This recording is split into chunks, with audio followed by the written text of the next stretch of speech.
देवीं सरस्वतीं व्यासं ततो जयमुदीरयेत्।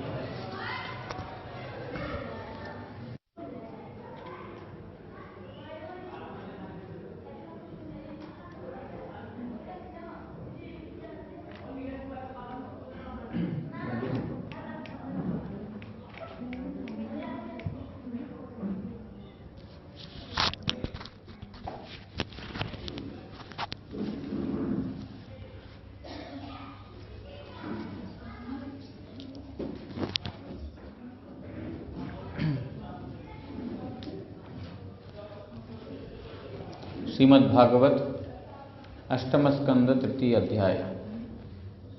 श्री गजेन्द्र उवाच। ओम नमो भगवते तस्मै यत एतच्चिदात्मकं पुरुषाय आदिबीजाय परेशायाभिधीमहि यस्मिन्निदं यतश्चेदं येनेदं य इदं स्वयं यो अस्मात् परस्माच्च प्रपद्ये स्वयंभुवं यस्वात्मनीदं निजमाययार्पितं क्वचित् विभातं क्वच तत्तिरोहितम् अविद्धदृक्साक्षि उभयं तदीक्षते स आत्ममूलो अवतु मां परात्परः। कालेन पञ्चत्वमितेषु कृत्स्नषु लोकेषु कालेषु च सर्वहेतुषु तमस्तदासीद् गहनं गभीरं यस्तस्य पारे अभिविराजते विभुः। नायस्य देवा ऋषयः पदं विदुः जन्तुः पुनः को अर्हति गन्तुमीरितम्। यथा नटस्याकृतिभिविचेष्टतो दुरत्ययानुक्रमणः समावतु दिदृक्षवो यस्य पदं सुमङ्गलं विमुक्तसङ्गा मुनयः सुसाधवः चरन्ति अलोकव्रतम् अव्रणं वने भूतात्मभूता सुहृदः समे गतिः। न विद्यते यस्य च जन्म कर्म वा न नामरूपे गुणदोष एव वा तथापि लोकाप्ययसम्भवाय स्वमायया तान्यनुकालमृच्छति।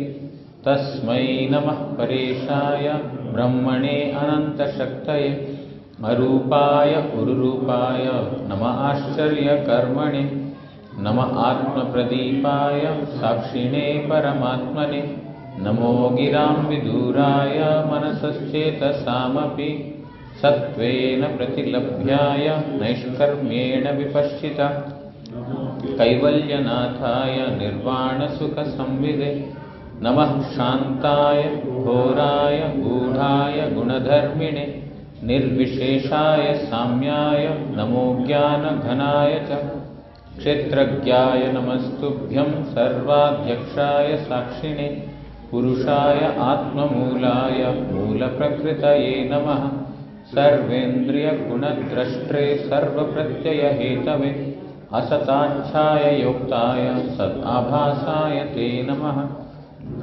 नमस्ते अखिलकारणाय निष्कारणाय अद्भुतकारणाय सर्वागमाम्नाय महार्णवाय नमो अपवर्गाय परायणाय गुणारणिच्छन्नचित् उष्मपाय तत्क्षोभविस्फूर्जितमानसाय नैष्कर्म्यभावेन विवर्जितागमा स्वयं प्रकाशाय नमस्करोमि।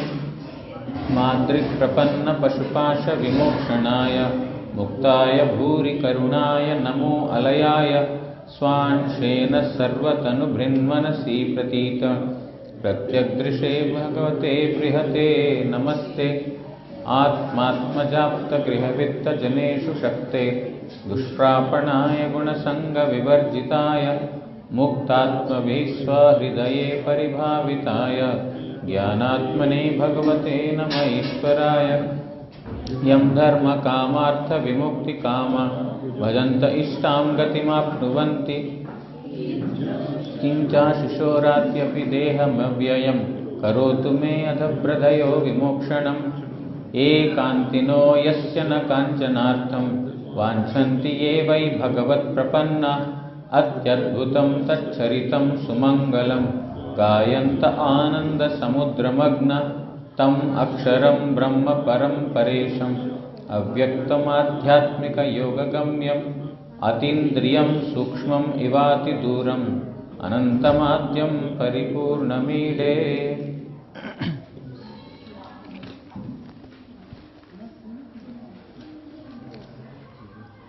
कल हमने श्रवण किया था कि जिनका आसक्ति अपना मन का जो जिस प्रकार मन है उस मन का कार्यों में जिनकी आसक्ति है, पुत्र में, गृह में, घर में, संपत्ति में, और जो विश्वस्त सेवक हैं उनमें जिनकी आसक्ति है, उनके द्वारा आप दुष्प्राप्य हैं, मतलब उनको आप कभी भी प्राप्त नहीं होंगे। लेकिन जो विषय संग से रहित हैं, मतलब जो इंद्रियों का जो विषय वस्तु है, आंख, कान, नाक इत्यादि, उनका अपना अपना इंद्रियों का जो वेग है, उन वेगों में उनका जिनका आवेश नहीं है, मतलब जिनका उसमें आसक्ति नहीं है, और मुक्त है, जो मुक्त मतलब वही है, इंद्रियों में, संसार में कोई भी चीज में आसक्ति नहीं है, उनके हृदय में आप चिंतित हैं, मतलब वही लोग आपको चिंतन कर सकते हैं। क्योंकि कुंती देवी बोलती हैं कि जन्म ऐश्वर्य स्थित श्रीभीत एदमान मदह पुमान, जिनका जन्म बहुत अच्छा जन्म है, जिनका ऐश्वर्यमय जीवन है, मतलब जिनका जन्म हुआ ऐश्वर्य घर में, जिस घर में बहुत ऐश्वर्य संपत्ति है, श्रिता जिनका जो मतलब पढ़ाई शिक्षा बहुत अच्छा है, और श्री जो सुंदर है, ये चार एदमान मदह पुमान, ये चार जिनके अंदर है उसको मद मतलब अहंकार, संसार का अहंकार में वो पड़ा रहेगा, उस व्यक्ति भगवान के बारे में चिंतन नहीं कर सकता है। क्योंकि जो इसी में मद है वो व्यक्ति भगवान को कैसे चिंता कर पाएगा। तो कैसे व्यक्ति आपको चिंतन कर पाएंगे? नैवार्हति अभिधातुम, उनको कोई योग्यता नहीं है। क्यों? त्वाम अकिंचन गोचरम, आप केवल मात्र अकिंचन व्यक्ति के द्वारा ही सेवित हैं, अकिंचन व्यक्ति ही आपको जान पाएंगे, अन्यान्य कोई भी व्यक्ति नहीं समझ पाएंगे। तो यही बोल रहे हैं कि जिनका पुत्र में, संपत्ति में, घर में आसक्ति जिनका है, वो उसके लिए आप दुष्प्राप्य हैं। कल हमने इसको अच्छे से विस्तार से श्रवण किया था। आज हम यम धर्मार्थ काम विमुक्ति कामा भजंत इष्टाम गतिमाप्नुवन्ति किं चाशिषो रात्यपि देहम अव्ययम करोत में अदभ्र दयो विमोक्षणम। धर्म, अर्थ, काम, मोक्ष, यही चतुर्वर्ग कामी व्यक्तिरा जहाँ के आराधना करिया इप्सित फल ओ अन्यान्य अर्थ प्राप्त है, आरो जिनी स्वदेहतुल्य अप्राकृत देह प्रदान करिया थाकेन से अपार करुणामय भगवान अमाय मोचन करिया देवन। इस श्लोक में बोल रहे हैं गजेंद्र कि जो धर्म, अर्थ, काम, मोक्ष, ये चार चीजों का आशा लेकर के जो आपका भजन करते हैं, जो संसार में साधारण व्यक्ति लोगों को देखते हैं कि धर्मार्थ, काम, मोक्ष के लिए ही सारा काम करते हैं। धर्म काम करेंगे, ये भी करना है, क्योंकि धर्म करने से क्या होगा? अच्छा सुख मिलेगा, आगे जाकर के सुख संपत्ति मिलेगा, स्वर्ग में वास मिलेगा, इस प्रकार का भावना को लेकर के धर्म कार्य करते हैं। और अर्थ, जो अर्थशास्त्र, जो वेदव्यास ने लिखा, अर्थशास्त्र भी लिखा, क्योंकि साधारण लोगों को जो अर्थ कैसे कमाना है, कैसे पैसे बचाना है और कैसे व्यय करना है, सारा अर्थशास्त्र, किस किस तरीके से भगवान ये पैसा ये अर्जन करना है, वो सब अर्थशास्त्र में बताया गया। और भगवान से प्रार्थना भी करते हैं इन्हीं चीजों के लिए।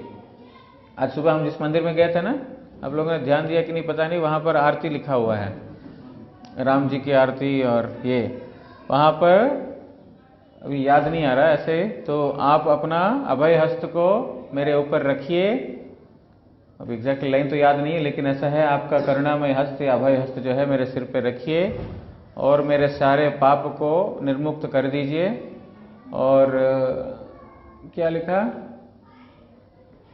सारे विघ्न को हटा दीजिए। इसी प्रकार मतलब आरती ठाकुर जी का कर रहे हैं, बोल रहे हैं मेरे सारे पाप दूर कर दीजिए। अब आरती किन की हो रही है?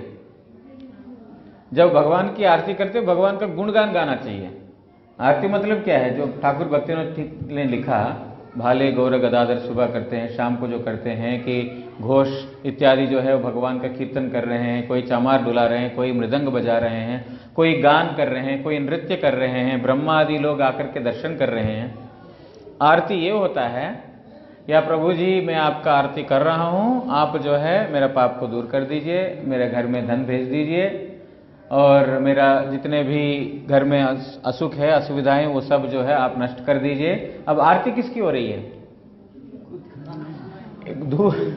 उधर दीप दिखा रहे हैं और खुद का जो बोलते हैं ना विश लिस्ट, इतना लंबा चिट्टा, ये चाहिए, ये चाहिए, ये चाहिए, ये चाहिए, सब क्या बोलते हैं इसको?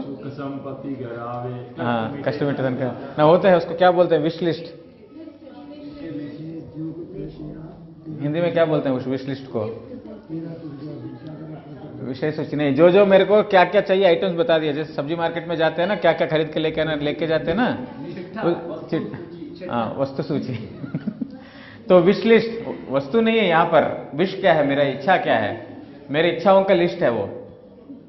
भगवान ये दे दो, भगवान वो दे दो, भगवान वो दे दो। लेकिन हमारे ठाकुर भक्ति ने लिखा कीर्तन, रोज कीर्तन करते हैं, प्रभु तव पदयुगे मोर निवेदन, नाही मांगी देह सुख विद्या धन जन, नाही मांगी स्वर्ग आर मोक्ष नहीं मांगी, ना करी प्रार्थना कोनो विभूति लागी।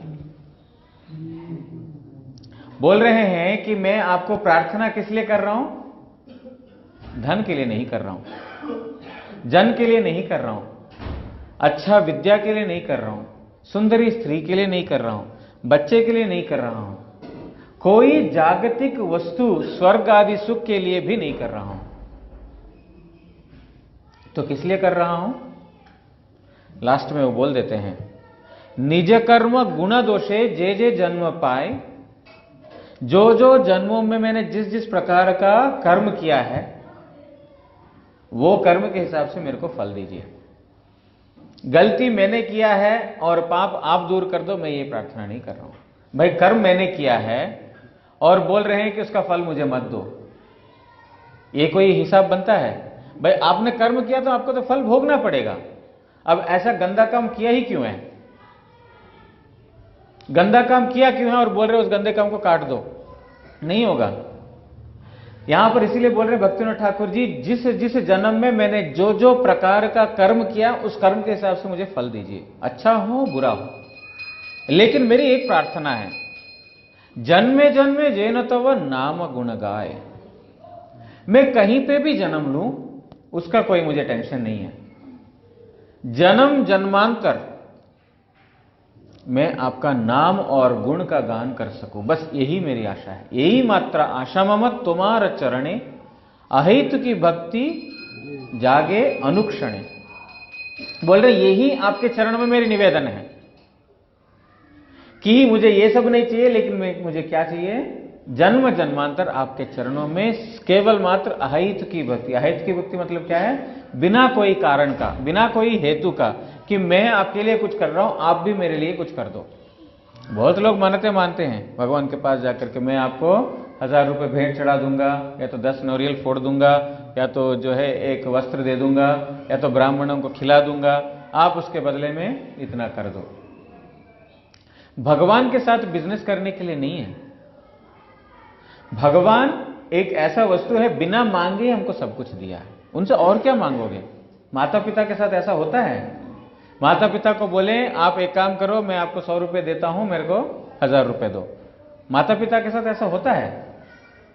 जो पुत्र का क्या जरूरत है वो देख करके माता पिता अपने आप ही दे देते हैं। जो नहीं मांगते हैं पैसा, मेरे को अभी भी याद है बचपन पैसा नहीं मांगता तो पिताजी जबरदस्ती पॉकेट में डाल देते थे, पैसा रख लो, तुमको जरूरत पड़ेगा। मांगने का जरूरत नहीं पड़ता, वहां पर बच्चे का क्या जरूरत है वो जान लेते हैं। लेकिन हम भगवान के साथ इस प्रकार का आदान प्रदान करते हैं, तो फिर ये भगवान के प्रति भक्ति नहीं बोलते हैं इसको, ये एक लेन देन व्यापार भगवान के साथ रखा है। इसलिए भक्तिविनोद ठाकुर जी भगवान को भजन भी कैसे करना है, उन्होंने अच्छे से सुंदर रूप से बोल दिया, मानस देहो गेहो जो किछु मोर अर्पिलु तुआ पदे नंद किशोर। बोल रहे मेरा नाम का कुछ भी है,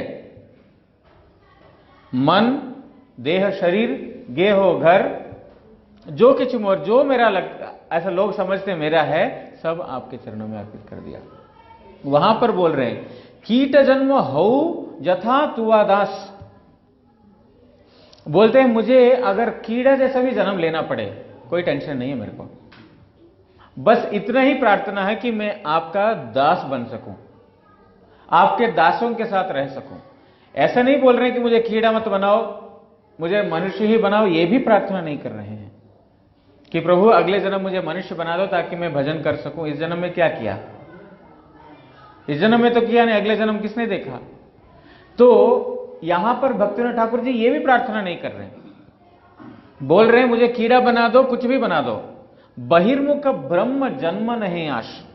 आपका बहिर्मुख होकर के मुझे ब्रह्मा भी बना दो, मुझे चाहिए नहीं।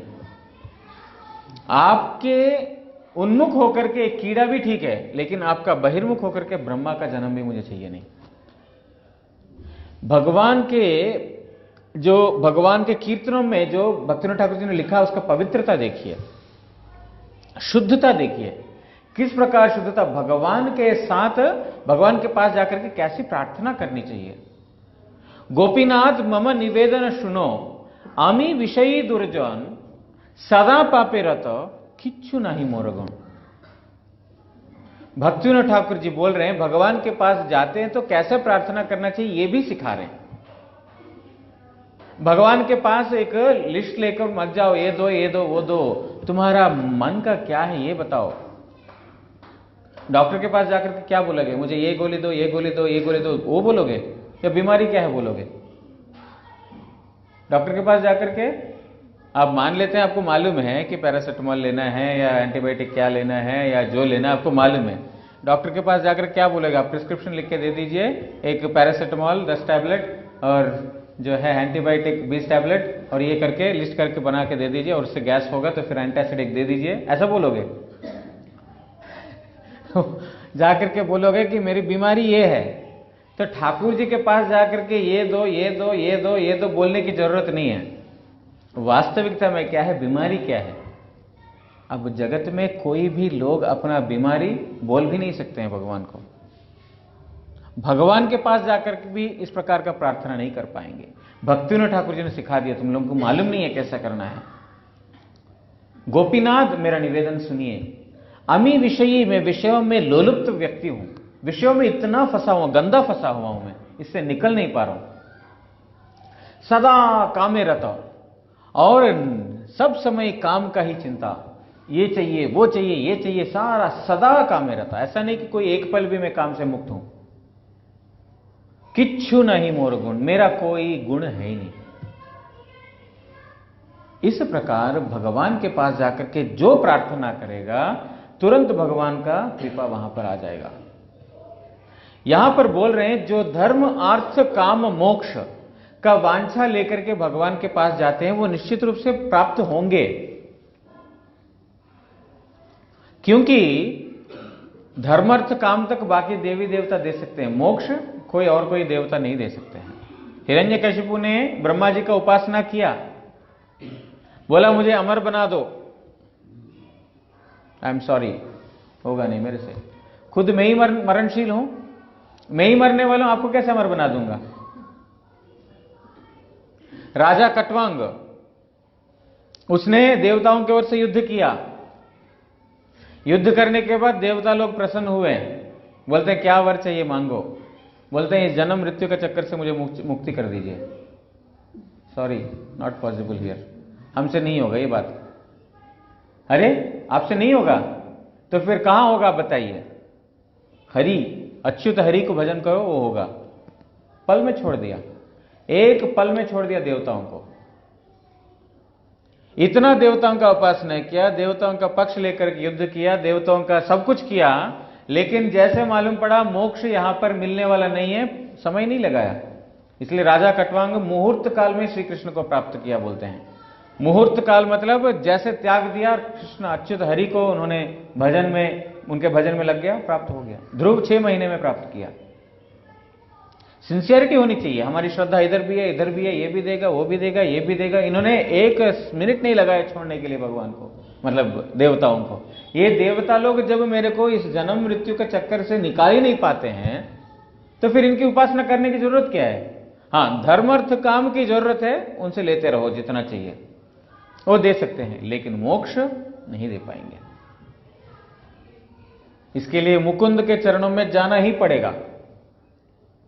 लेकिन चतुर्विधा भजन्ते माम जना सुकृतिनो अर्जुना, आर्थो जिज्ञासुर अर्थार्थी ज्ञानी च भरतर्षभ। हे भरतर्षभ, हे अर्जुन, 4 प्रकार के सुकृति मेरे पास आते हैं।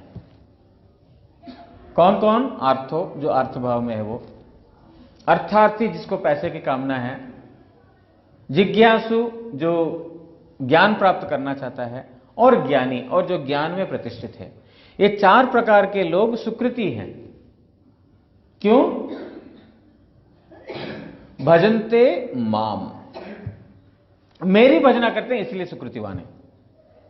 वो कोई कामना वासना के साथ ही भले कर रहे हैं, लेकिन मेरी उपासना कर रहे हैं। क्यों? चैतन्य चरितामृत में कृष्णदास कविराज गोस्वामी बोलते हैं, श्री कृष्ण सोच रहे हैं, आमा भजी मागे विषय सुख। भजना मेरे कर रहे हैं, लेकिन विषयों का सुख मांग रहे हैं। वो है अज्ञ जन, वो मूर्ख आदमी है। मेरे पास आया, भजन कर रहा है, किसके लिए? कनक कामिनी, धर्मार्थ काम मोक्ष के लिए। वो अज्ञजन है, वो जानता नहीं है। लेकिन मैं तो मूर्ख नहीं हूं, वो तो मूर्खता है, मेरे पास आकर के भी ये प्रार्थना करता है। लेकिन मैं तो विज्ञ व्यक्ति हूं, मैं तो ज्ञानी व्यक्ति हूं, तो मैं उनको इस प्रकार का विषय सुख क्यों दूंगा? उल्टा मैं उनको अपना चरणामृत देकर के उनका विषय सुख भुला दूंगा। मैं तो उनको विषय सुख दूंगा नहीं, लेकिन उल्टा क्या करूंगा? मेरा अपना चरणामृत देकर के। इसलिए भगवान का चरणामृत लेने का बहुत महत्व है। ऐसा ही नहीं है, भगवान का चरणामृत लेकर के, भगवान का प्रसाद लेकर के स्व चरणामृत दिया, विषय सुख भुलाए। वो अपना चरणामृत देकर के उनका विषय भोगने का जो सुख है ना, उसको मैं भुला देता हूं। ये है हमारा परम मंगल करने वाला। इसलिए बोला ना यहां पर स्तुतियों में, आप परम कल्याणकारी हैं। क्यों? बाकी देवता लोग इस प्रकार का कल्याण नहीं कर सकते। हमने 2 दिन पहले सुना था, इतने सालों से इंद्रदेव का उपासना कर रहे हैं, 1 साल नहीं किया, वृष्टिपात कर दिया, है कि नहीं? इंद्रदेव जो देवता है, इतने सालों से तो उपासना करे जा रहे, 1 साल नहीं किया। साधारण मनुष्य की बात छोड़ दीजिए, कृष्ण का बातों में आकर के इंद्र पूजा छोड़ दिया, ऐसा भारी वर्षण कराया, ऐसा भारी वर्षण करा दिया कि पूरा ब्रज डूब जाएगा। श्री कृष्ण जहां पर है वहां पर क्या कर सकता है? कुछ नहीं कर सकता। लेकिन इस प्रकार देवता लोग कभी भी मंगल नहीं सोच सकते हैं। मेरे पूजा कर रहा है, मिलेगा, नहीं छोड़ दिया तो फिर चल जा। इसीलिए साधारण लोग भयभीत हो जाते हैं। लेकिन हमने उस दिन सुना था, जिस प्रकार श्री कृष्ण का अनन्य शरण लिया, भक्त गिरिराज जी का अनन्य शरण लिया, वंचित नहीं होगा। हमारा अनन्यता का परीक्षा है, लेकिन हम अनन्य बनना नहीं चाहते। थोड़ा सा 1 हफ्ता 10 दिन कोई माता जी के घर इसमें नहीं जाकर के, दरबार में नहीं जाकर के पूजा नहीं किया, कुछ ऐसा घर में ऐसा कुछ हो गया, बस मैं 1 हफ्ते से गया नहीं ना, इसीलिए माता जी मेरे से रुष्ट हैं। अब कल से फिर माता जी के दरबार में जाना शुरू हो जाएगा। अब यार ये तो कर्म है, कभी भी आएगा, माता जी का वहां पर जाओगे तभी आएगा, ये समझेंगे नहीं। लगता है कि उनका अभिशाप लग गया हमको।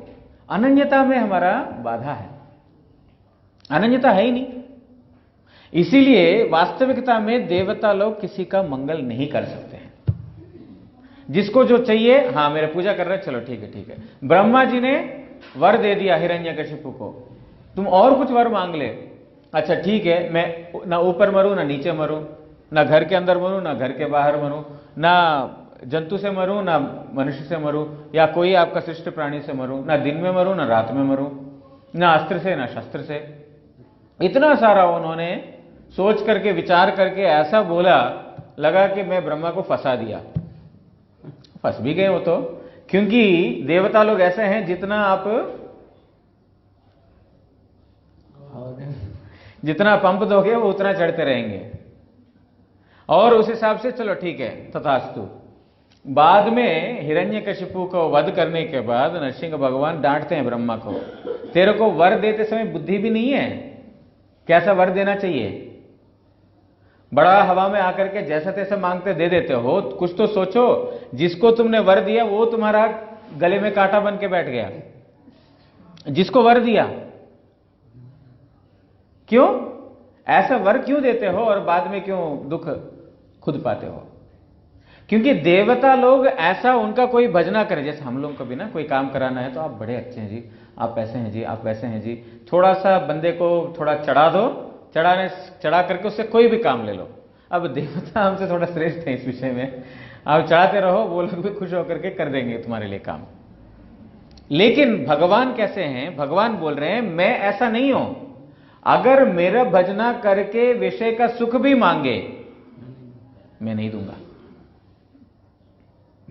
ध्रुव जी को राज्य का अभिलाषा से उन्होंने भजन किया, राज्य दिया, लेकिन ध्रुव ने क्या बोला? प्रभु अब मुझे मुक्त कर दो। मैं उस समय, मेरे को ज्ञान नहीं था, मुझे ज्ञान नहीं था, मैं आपका भजन किया निश्चित रूप से राज्य पाने के लिए, लेकिन आपको मिलने के बाद उसके प्रति इच्छा नहीं है, मर गया। अभी भगवान इस प्रकार है कि जिनका देखने में चरणामृत पीने से नष्ट हो जाएगा तो उनको देखने से और क्या होगा बंदे का। बोल रहे हैं प्रभु अब मुझे वो नहीं चाहिए, बस आपका सेवा चाहिए। बोलते नहीं, तुमने मेरे लिए ये कामना से तुमने भजन किया तो तुमको तो देना ही पड़ेगा, तुमको मिलेगा, लेकिन उसमें तुम्हारी आसक्ति नहीं रहेगी। देखो बड़े बड़े राजा अम्बरीश महाराज को सुनते हैं, अम्बरीश महाराज इतना बड़ा राज्य है, आसक्ति है उसके अंदर? नहीं है। राज्य रहने मात्र से भोगी नहीं बन जाता है। एक बार जनक महाराज को विदेह बोलते हैं। एक साधु ने पूछा, प्रभु आपको विदेह क्यों बोलते हैं? विदेह का एक अर्थ है जो देह से बाहर है, इसको देह है ना, विदेह मतलब जो देह के बाहर है, उसको विदेह बोलते हैं। तो आप तो देह के अंदर ही हैं, आप राज्य का सुख भोग रहे हैं, सब कुछ है, तो आप तो विदेह हैं, तो आपको आप तो देही हैं, तो विदेह क्यों बोला आपको?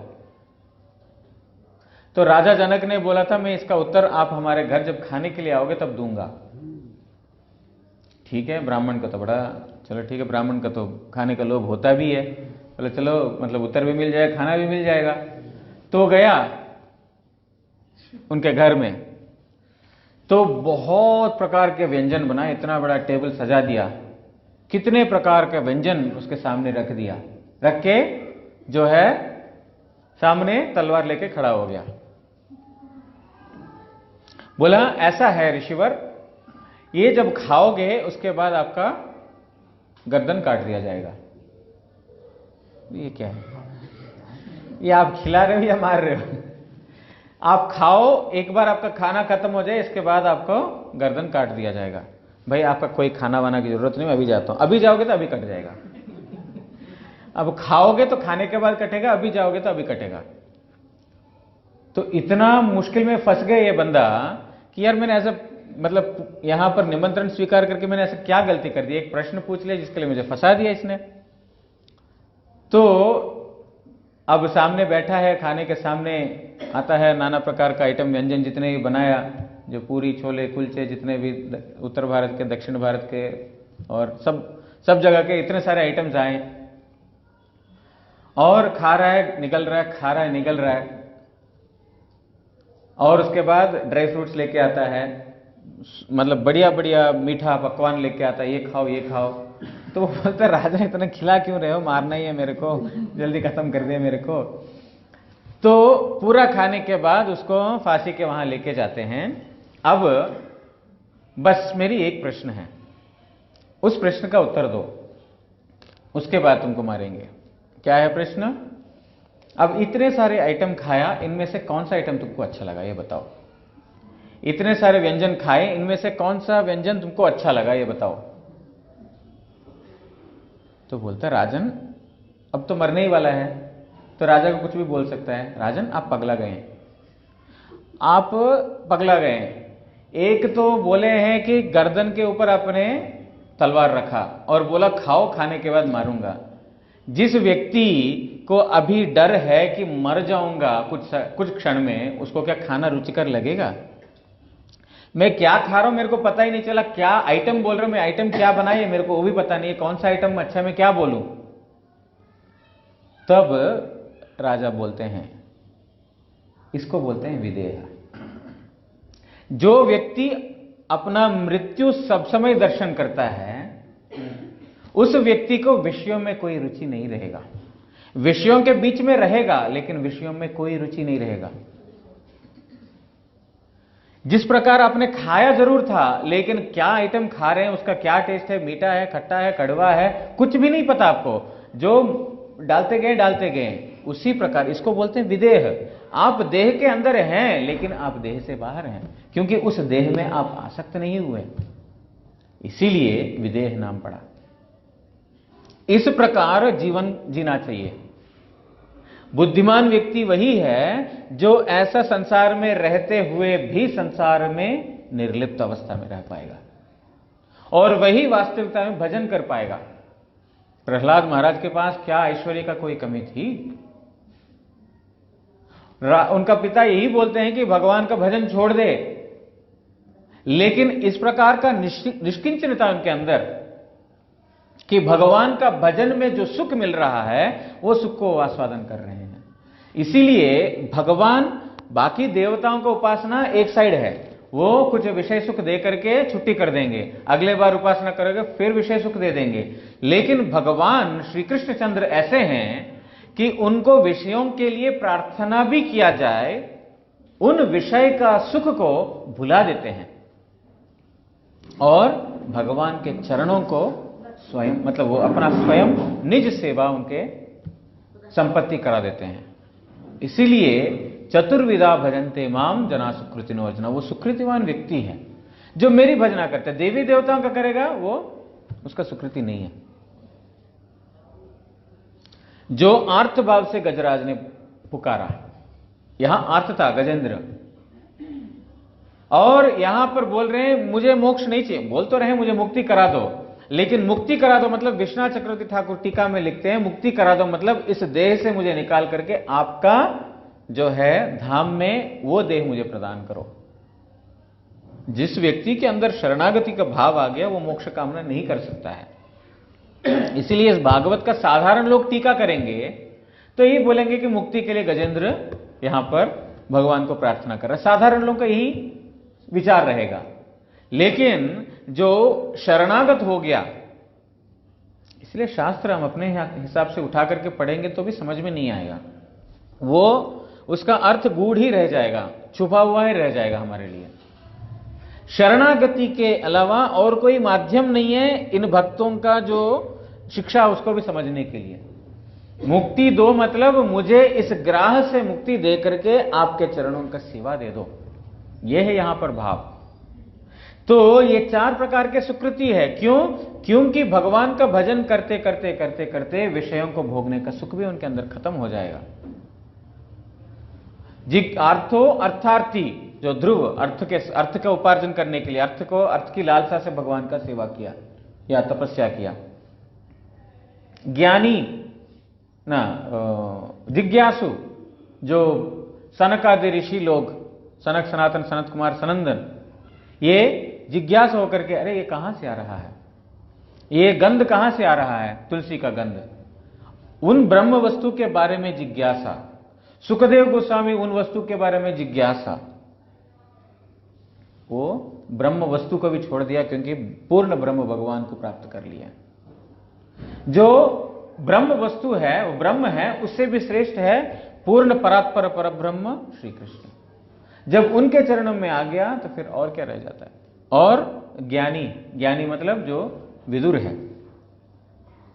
ये चार प्रकार के जो उद्धव, ये चार प्रकार के जो सुकृतिवान व्यक्ति है मेरी भजना करते हैं, लेकिन वो देवी देवताओं का उपासना नहीं करते हैं। यहां पर यही बोला है, धर्म अर्थ काम मोक्ष ए चतुर्वर्ग कामी व्यक्तिरा जहां के आराधना करिया इप्सित फल, वो जो वस्तु प्रार्थना किया उन्होंने धर्मार्थ काम मोक्ष मोक्ष वो तो मिलेगा ही, साथ साथ अन्यान्य अर्थ प्राप्त है, इसके अलावा भी ऊपर का श्रेष्ठ वस्तु जिनको मिलता है।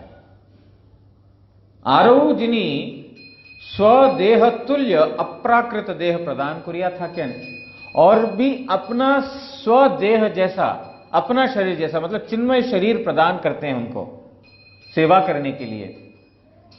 ऐसा अपार करुणामय भगवान, क्यों अपार करुणामय है? क्योंकि मांगा धर्मार्थ काम मोक्ष, लेकिन आपने दिया उनसे श्रेष्ठ वस्तु। क्योंकि भगवान हमारा वास्तव मंगल चाहने वाला है। अगर माता के पास जाकर के बोले बार बार मैं आग में हाथ डालूंगा, आग में हाथ डालूंगा, आग में हाथ डालूंगा, तो फिर मां क्या हाथ आग में हाथ डालने देगी? कभी नहीं देगी। बच्चा रोए चिल्लाए, उसको 2 मार के उसको साइड में बिठा देगी, लेकिन आग में हाथ नहीं देने देगी। क्यों? मालूम है ये आग है, हाथ जल जाएगा। और बाकी घर में कोई मासी को रख लिया, काम करने वाली को, और आजकल का देखते हैं, हम सुनते हैं, न्यूज़पेपर भी आप लोग पढ़ते हैं कि आया जो है रिमोट चलाते हुए टीवी देखा, बच्चे ने पता नहीं क्या कर लिया अंदर। न्यूज़पेपर में बहुत आप लोगों ने पढ़ा होगा। और जो पति पत्नी आजकल दोनों जॉब करते हैं ना, दोनों जॉब पे चले जाते हैं, बच्चा है, बच्चा कौन देखेगा? तो पैसे दे देते हैं, वेतन के साथ किसी को रख लेते, तो हमारा बच्चे को देख ले भाई। तो वो भाई वेतन के लिए करने वाला वेतन के लिए करते हैं, प्यार से करने वाला प्यार से ही करेंगे।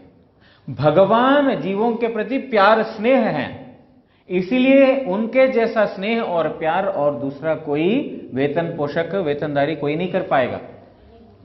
देवी देवता इसी प्रकार है, बार बार मांग रहे, चल ठीक है कर ले, लेकिन भगवान ऐसा नहीं है। इसमें विषय में दुख है, ये क्यों दूं मैं? लेकिन भगवान का भजन करते करते बुद्धि भी शुद्ध हो जाती है, जिससे भगवान से श्रेष्ठ वस्तु भी मांगना शुरू करते हैं। इसीलिए सर्वोत्तम सेव्य है भगवान श्री कृष्ण। बाकी देवी देवता सेव्य नहीं है जैसा श्री कृष्ण सेव्य हैं, क्योंकि हमारा वास्तव मंगल और वास्तव जो हमारा कल्याण चाहने वाला केवल मात्र हमारा श्री कृष्ण भगवान ही है। वो हो सकता है समय लग जाए। शिव जी को आशुतोष बोलते हैं, बहुत जल्दी खुश हो जाएंगे, बहुत जल्दी खुश हो जाएंगे, बहुत जल्दी वर भी दे देंगे। भस्मासुर को जैसा दिया, सिर के ऊपर हाथ रखो तो मर जाएगा, और वो जाकर के सीधा शिव के ऊपर ही प्रयोग करेगा। अरे इतना जल्दी प्रसन्न हुए अच्छी बात है, लेकिन वो खुद के ऊपर हानिकारक है, या विश्व के ऊपर प्रलय भी ला सकता है। चलो शिव जी के ऊपर नहीं रखा, किसी के ऊपर हाथ रखा, कितने लोगों को खत्म कर सकते हैं वो, उसका क्या परिणाम है सोचते नहीं है। शिव जी तो वैष्णवानाम यथा संभव, तो वैष्णव है, लेकिन एक उदाहरण देके बता रहे हैं कि किस प्रकार देवी देवता लोग साधारण काम से संतुष्ट हो जाते हैं, लेकिन वो आगे क्या इसका परिणाम है सोच नहीं पाते हैं। लेकिन श्री कृष्ण बाद में उनके पास ही जाते हैं, प्रभु बचा लो, अब पूरा हमारे ऊपर विपत्ति आने वाले, आप बचा लो। अब बीच बीच में डांट भी खा लेते, तुमने ऐसा वर दिया ही क्यों? लेकिन अब कई बार ऐसा होता है हमारा जैसा ना, कि हमको मालूम है हम गलत कर रहे हैं, लेकिन अगली बार जो बारी आएगी फिर वही गलती करेंगे। इसी प्रकार तो यहां पर देवता लोग श्री कृष्ण क्या करते हैं कि अपना चरणामृत रूपी प्रसाद देकर के विषय सुख को भुला देते हैं। और जो व्यक्ति, हमारा एक उदाहरण के माध्यम से समझाया जाता है कि कौन व्यक्ति श्रेष्ठ है। एक राजा था, वो राजा अपने प्रजा के पास जाकर के जो है उनका जो इच्छा है वो इच्छा पूर्ण करता था। अपना राज्य में सबके पास जाएगा, तो एक एक व्यक्ति के पास गया, तो कोई गांव में गया, वो बोलते हैं कि हमारा यहां पर कोई कुआं नहीं है, पानी की बड़ी समस्या है, कुआं खोद दीजिए। तो कुआं खोद करके दे दिया। किसी ने बोला हमारा घर नहीं है, घर बना दीजिए, बहुत बढ़िया सुंदर अद्भुत घर बना दिया। किसी ने बोला खाने के लिए हमारा कुछ नहीं है, द्रव्य व्यवस्था कर दिया। और जिसको जो जरूरत है सारा चीज वो आशीर्वाद करते गए। ऐसा करते करते करते करते एक गांव में पहुंचा। एक गांव में एक बंदा मायूस बैठा हुआ, उदास बैठा हुआ। अरे मैं इस राज्य का राजा आया हूं, क्या चाहिए, उदास क्यों बैठे हो? धन चाहिए, जन चाहिए, स्त्री चाहिए, पुत्र चाहिए, विद्या चाहिए, घर चाहिए, गाड़ी चाहिए, क्या चाहिए तुम बताओ? बोलता देखिए वैसे तो ये सब चीजें मेरे पास है ही नहीं, मैं तो दरिद्र हूं, लेकिन सबसे ज्यादा मेरे को मुश्किल है, तकलीफ देती है, मेरा कोई दोस्त नहीं है। आप क्या मेरे दोस्त बन सकते हैं? अब राजा इसी प्रण लेकर के राज्य में निकला, जो व्यक्ति जो मांगेगा उसको मिलेगा। उसने बोला हे राजन आप मेरे दोस्त बन सकते हैं? तो उसको हां बोलना पड़ा, ठीक है मैं आज से आपका दोस्त हूं। जब इस व्यक्ति का दोस्त बना, दोस्ती तो निभाना पड़ेगा।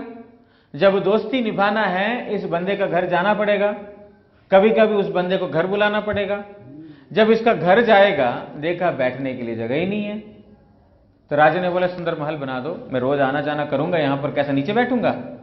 बढ़िया महल बना दो, सिंहासन राज सिंहासन लेके आओ।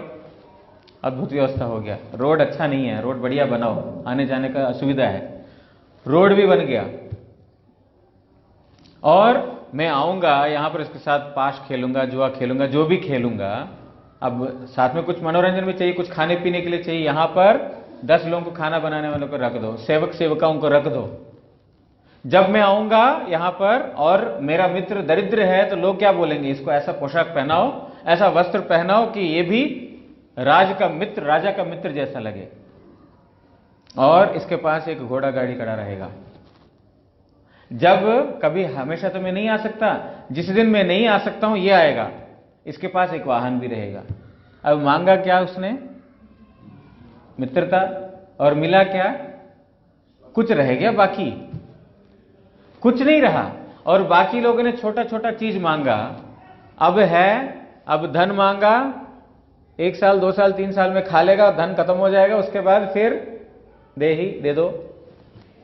अब इसने ऐसा मित्रता की, जब इसके घर में कुछ कमी है तो फिर राजा रे ये खत्म हो गया, भंडार भर दो फिर से दोबारा, रोड दोबारा खराब हो रहा है फिर से ठीक करो। बोलने की जरूरत नहीं पड़ता, राजा खुद ही करेगा।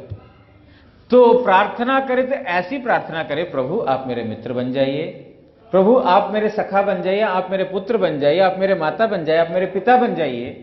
ऐसी प्रार्थना करो जो भगवान जगत को लुटा सकता है, इतना कुछ दे सकता है। उस व्यक्ति से जाकर के 100 रुपए दो, करोड़ रुपए जिसके जो दे सकते उसके पास जाकर के 100 रुपए दो। ये भी कोई भीख मांगना हुआ? मांगना भी आता नहीं है हमको। भगवान के पास जाकर के ऐसा मांगो कि दोबारा मांगने का जरूरत ही ना पड़े, है कि नहीं? ऐसा मांगो कि दोबारा मांगने की जरूरत ही ना पड़े।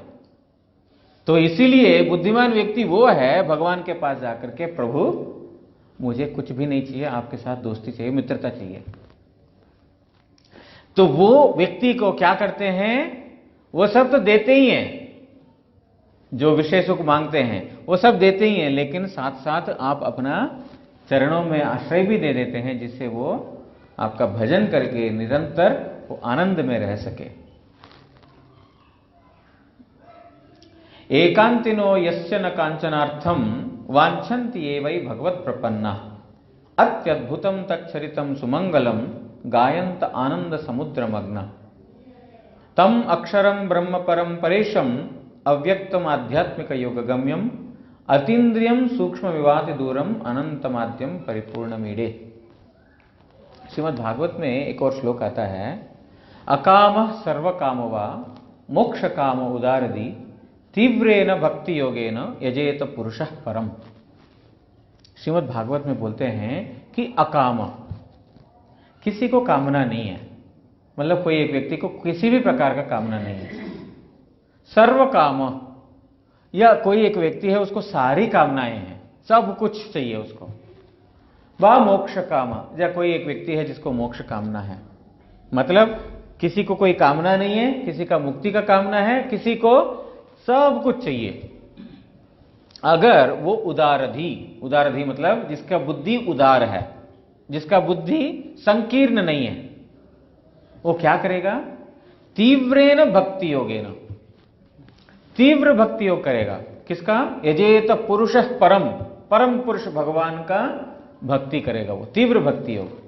वो अकामी हो, सर्वकामी हो या मोक्षकामी हो, उस व्यक्ति को बुद्धिमान बोला जाता है। वो परम पुरुष भगवान श्री कृष्ण का उपासना करता है। ये तीनों चीज को लेकर के देवताओं को करता है। वो नमाम दुष्कृतिनो मूढ़ा प्रपद्यन्ते नराधमा, बोलते हैं वो दुष्कृति है, वो मूढ़ व्यक्ति है जो मेरा भजन नहीं करता है। भगवान गीता में ओपनली बोल दिया। जो वास्तविकता में गीता अध्ययन करते हैं उनको समझ में आएगा। और कोई भगवान ने, और कोई जो साधारण देवी देवताओं ने इस प्रकार घोषित नहीं किया मैं भगवान हूं, जिस प्रकार भगवान गीता में घोषित किया। अब कई लोग सोचते हैं ब्रह्मा, शिव, कृष्ण और नारायण सब एक ही है, वो शिव ही कृष्ण के रूप में आकर के बोल रहे हैं। ये उनका अपना दिमाग का बुद्धि उतना ही है, सब अलग है। एतेच अंश कला, एक कोई अंश है, कोई कला है। और ये देवी देवता तो उनका भी और नीचे का विस्तार है, लेकिन ये भगवान से सब अलग है। ये सारे आधिकारिक देवताएं हैं, उनके अंदर एक अधिकार दी गई है। आप इतना तक ही कर सकते हो, इससे ज्यादा नहीं। जैसे फाइनेंस मिनिस्टर है हमारा कंट्री का, आर्थिक मंत्री, उसके पास जाकर के कोई एजुकेशन का कोई प्रॉब्लम है, कोई विद्या में कुछ प्रॉब्लम है, कोई यूनिवर्सिटी में प्रॉब्लम है, जाकर के फाइनेंस मिनिस्टर को अप्रोच करोगे, वो बोलेगा मेरा आउट ऑफ स्कोप है ये, आप एजुकेशन मिनिस्टर को मिलिए। उसी प्रकार एजुकेशन मिनिस्टर के पास जाकर के फॉरेन अफेयर्स बात करोगे तो वहां पर ये करना है, वीसा के बारे में क्या करना है, हमारा कैसे कैसे कैसे लोगों को वीसा देना है, वो बोलेगा मेरा नहीं, वहां जाओ। सब आधिकारिक है, अपना अपना अधिकार के हिसाब से ही कर पाएंगे, अधिकार के बाहर का नहीं कर पाएंगे। उसी प्रकार जितने भी देवी देवताएं हैं उनके अंदर एक प्रकार का अधिकार दिया है। अब वरुण देव के पास जाकर के बोला मेरा विघ्न हरण कर दो, वो बोलेगा गणेश जी के पास जाओ। गणेश जी के पास जाकर के बोला मुझे बहुत सुंदरी स्त्री की जरूरत है, थोड़ा आप जो है विवाह करा दो, बोलेंगे जाओ जाकर के पार्वती जी की उपासना करो। मतलब एक एक व्यक्ति के पास एक एक डिपार्टमेंट है, वो डिपार्टमेंट तक ही वो सीमित है, इसलिए आधिकारिक देवता। इसलिए वो मूढ़ व्यक्ति है। नमाम दुष्कृतिनो मूढ़ा प्रपद्यन्ते नराधमा माया अपहृत ज्ञान आसुरीम भावमाश्रिता, जिनका ज्ञान माया ने अपहरण कर लिया, मतलब जिनका ज्ञान को ढक लिया, मतलब जो अंधकार में है, वही व्यक्ति ये सब इधर उधर जाते हैं। लेकिन जो सुकृतिवान व्यक्ति, जो वास्तविकता में भजन करना चाहता है, स्थित है, वो व्यक्ति मेरा भजन करेगा। भगवान इतना गीता में बोला, गीता पढ़ करके देखे सब समझ में आएगा। इसीलिए वही उदारधी, वही उदार बुद्धि है, वही व्यक्ति श्रेष्ठ है जो अकाम है, कोई कामना नहीं है, सारे कामनाएं हैं या मोक्ष की कामना भी है। भगवान श्री कृष्ण का, परम पुरुष श्री कृष्ण का जो अनन्य भक्ति करता है, तीव्र भक्ति करता है, वो सुकृतिवान है, वो उदारधी है, वो बुद्धिमान व्यक्ति है। बाकी सब मूर्ख है, मूढ़ है। इस प्रकार भागवत की बात है। तो इस श्लोक में बोल रहे हैं ऐकांतिक शरणागत भक्तगण अत्यद्भुत मंगलप्रद तल लीलादि कीर्तन पूर्वक आनंद सागरे मग्न होइया जहार समीपे कोनो विषय वांछा करेना सेई परेश नित्य अव्यक्त आध्यात्मिक योग लभ्य इंद्रिय समूहेर अविषय सूक्ष्मवत अतीन्द्रिय बाह्य दृष्टिर बहिर्भूत अनंत आद्य परिपूर्ण स्वरूप परब्रह्म क्यामी स्तव करी। इस श्लोक में गजेंद्र बोल रहे हैं कि जो एकांतिक शरणागति लेते हैं भगवान को, मतलब धर्म, पहले श्लोक में बोला धर्मार्थ काम मोक्ष के साथ भी जो मेरी उपासना करते हैं उनको वो चीज देते हैं और साथ में उससे भी श्रेष्ठ वस्तु देते हैं भगवान। इस श्लोक में गजेंद्र बोल रहे हैं एकांत कृष्ण भक्त के बारे में, जो व्यक्ति इन कोई जगत का वांछा नहीं लेकर के एकांत भाव से, एकांत मतलब जिनका एक ही अंत है, एकांत, एक अंत क्या है? भगवान श्री कृष्ण का सुख विधान, उनका सेवा, वही एकमात्र उनका गम्य स्थान है, वो एकांत बोल रहे हैं। उस प्रकार का एकांत शरणागत, और किसी का शरण नहीं लिया, शायद इधर देवी के पास नहीं जाने से वो होगा, शायद इसके पास नहीं जाने से, ना, इस प्रकार का कोई नहीं है। एकांत भाव से श्री कृष्ण का शरणागति लिया, ऐसा भक्तगण अत्यद्भुत मंगलप्रद तल लीलादि कीर्तन पूर्वक, वो लोग क्या करेंगे? अत्यद्भुत, आपके लीला कैसे हैं, आपका कीर्तन कैसा है? अत्यद्भुत है।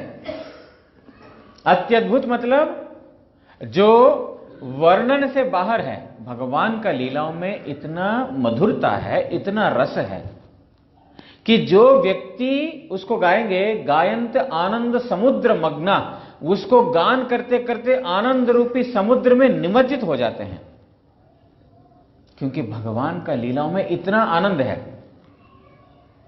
भगवान गीता में भी बोलते हैं कि मत चित्ता मद्गतः प्राण बोधयन्तः परस्परम कथयन्तश्च माम नित्यम तुष्यन्ति च रमन्ति च। भगवान गीता में बोलते हैं मत चित्ता, जिनका चित्त मेरे में ही है, मद्गत प्राणा, जिनका मैं ही प्राण हूं, मद्गत प्राण मतलब जिन्होंने प्राण मेरे लिए ही समर्पण किया, बोधयन्तः परस्परम, आपस में क्या करते हैं? परस्पर आपस में क्या करते हैं? कथयन्तश्च माम नित्यम, हमेशा मेरी कथा का चर्चा करते हैं। उनको और कोई दूसरा काम नहीं है। जो व्यक्ति मत चित्ता है, मेरे में ही जिनका चित्त का आवेश है, और मद्गत प्राण है मतलब मेरे लिए ही जिनका प्राण है, वो कथयन्तश्च माम नित्यम, नित्य मेरी कथा मतलब मेरे गुणों का ही बार बार वो गान करता रहेगा, कीर्तन करता रहेगा, गान करता रहेगा, सुनता रहेगा, और कोई उनका रुचि नहीं है। और तुष्यन्ति च रमन्ति च, उसमें संतुष्ट हो जाते हैं। रमन्ति च, रमन मतलब उसी में उनका रमण होता है। कौन? ऐसा एकांतिक कृष्ण भक्त, उनको और कोई चीज में इधर उधर में रुचि नहीं होता है, केवल मात्र मेरा लीलाओं का गान करने में और श्रवण करने में, स्मरण करने में। एकांत कृष्ण भक्तेर श्रवण स्मरण कीर्तन अन्य पर्वे रुचि नाय हय प्रवर्तन। भक्तिविनोद ठाकुर जी बोलते हैं एकांत कृष्ण भक्त को, रोज सुबह प्रथम याम से पहले पढ़ते हैं ना, द्वितीय याम से पहले, एकांत कृष्ण भक्त का मात्र कीर्तन स्मरण, कीर्तन और स्मरण में ही उनका रुचि है। भगवान का लीलाओं को स्मरण करेंगे और कीर्तन करेंगे, स्मरण करेंगे, कीर्तन करेंगे। अन्य पर्वे रुचि नाय हय प्रवर्तन, और दूसरा कोई भी प्रकार का भक्ति के अंग में, भगवान का अर्चन में, पूजन में, इसमें उसमें कोई रुचि नहीं है। केवल मात्र स्मरण और कीर्तन, इसी में रुचि है। क्योंकि भगवान का नाम और भगवान का गुण, भगवान का लीलाओं के बारे में कीर्तन करते करते तुष्यन्ति च रमन्ति च, संतुष्ट हो जाते हैं उसी से, उसके श्रेष्ठ, उससे श्रेष्ठ और कोई वस्तु उनको दिखाई नहीं देता। गोपियां, सखा लोग उस भगवान के धाम में क्या करते हैं? निरंतर कृष्ण जब नहीं है, कृष्ण के बारे में चर्चा करते रहते हैं। कृष्ण साक्षात है, उनकी सेवा पूजा करते हैं, लेकिन जब कृष्ण नहीं है उनके बारे में चर्चा कर। दिन में चले गए वन में, वो ले जा करके बछड़ाओं को ले जा करके, अब दिन में क्या रह गया उन लोगों को? सारा दिन बैठ करके श्री कृष्ण के बारे में बातचीत करते, सारा दिन श्री कृष्ण के बारे में चर्चा करते रहते हैं। क्योंकि तुष्यन्ति च रमन्ति च, उसी में उनका रमण है, उसी में उनका जीवन है, उसी में वो संतुष्ट है परिपूर्ण रूप से।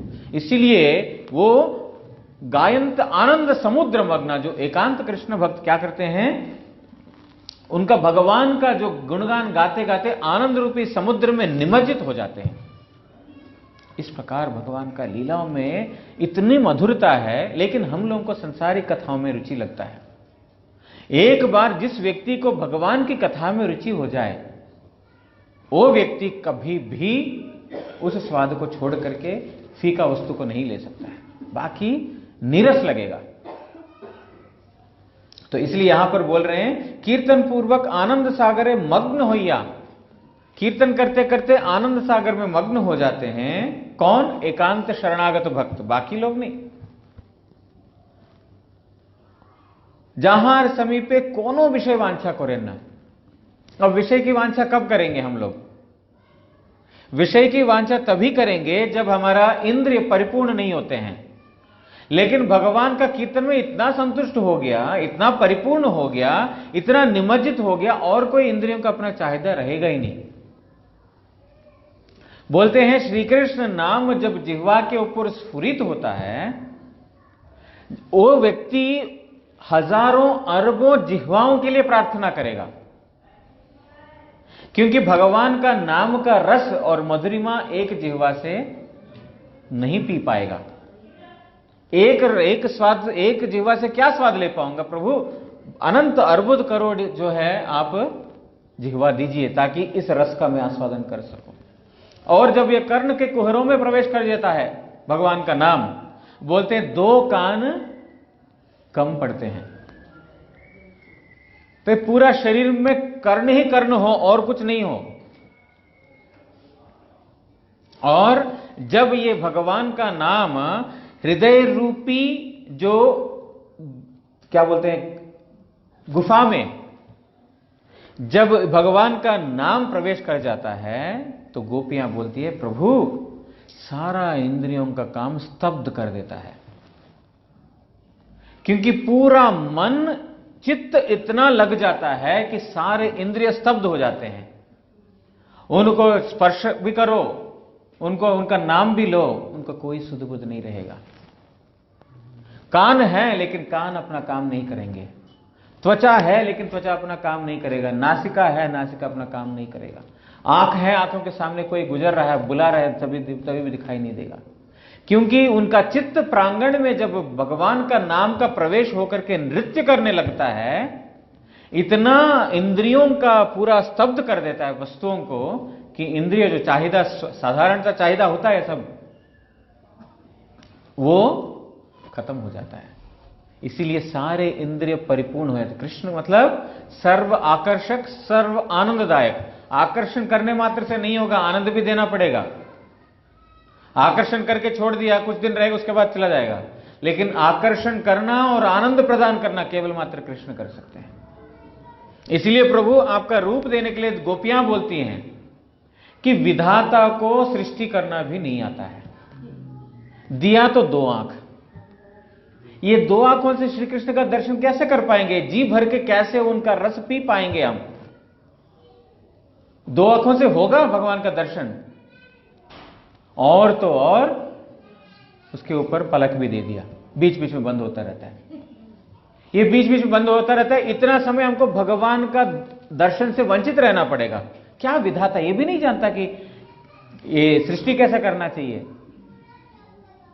क्यों? जिनको भगवान का रूप का लावण्य सौंदर्य का जो स्वाद लग गया, जिनको भगवान का नाम का स्वाद लग गया, जिनको भगवान का नाम का ब्रह्म शब्द ब्रह्म का जो आस्वादन हो गया, जिस व्यक्ति के हृदय के अंदर भगवान नृत्य करते हैं प्रांगण में, वो व्यक्ति को और कोई दुनिया का चाहिदा इधर उधर नहीं कर सकता है।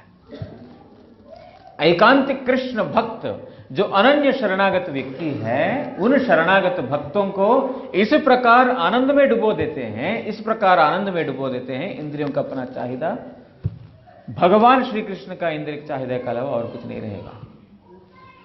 ऐसे आप परेश हैं, मतलब परेश सारे ईश्वरों के ईश्वर हैं।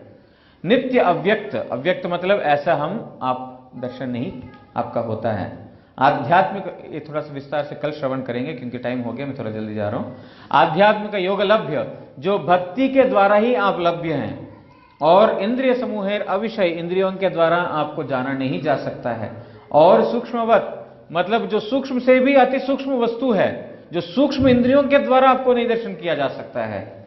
और बाह्य दृष्टि बहिर्भूत, जो बाहर का दृष्टि, जो इन आंखों से आप उनके बाहर वस्तु हैं, अनंत हैं आप आद्य हैं, मतलब आप सबके आदि हैं और आप परिपूर्ण हैं, ऐसे आपको मैं, और परब्रह्म हैं, ऐसे आपको मैं स्तव कर रहा हूं। इस प्रकार गजेंद्र ने किया। कल बाकी इसका थोड़ा विशेष रूप से व्याख्या सुनेंगे। वांछा कल्पतरुभ्यश्च कृपा सिंधुभ्यैव च पतितानां पावनेभ्यो वैष्णवेभ्यो नमो नमः।